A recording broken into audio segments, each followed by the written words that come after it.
A reverse takeover or reverse merger or reverse IPO is the acquisition of a public company by a private company so that the private company can bypass the lengthy and complex process of going public.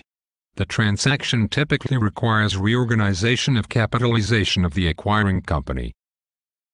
In a reverse takeover, shareholders of the private company purchase control of the public shell company and then merge it with the private company.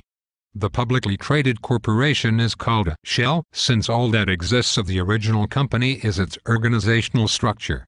The private company shareholders receive a substantial majority of the shares of the public company and control of its board of directors. The transaction can be accomplished within weeks.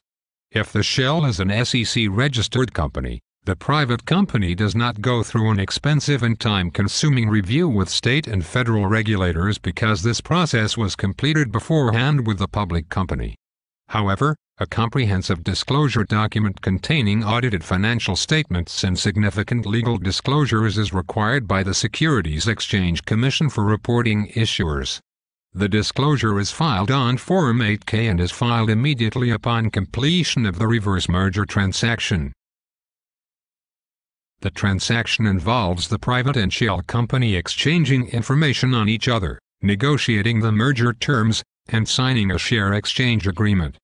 At the closing, the shell company issues a substantial majority of its shares and board control to the shareholders of the private company. The private company's shareholders pay for the shell company by contributing their shares in the private company to the shell company that they now control. This share exchange and change of control completes the reverse takeover, transforming the formerly privately held company into a publicly held company.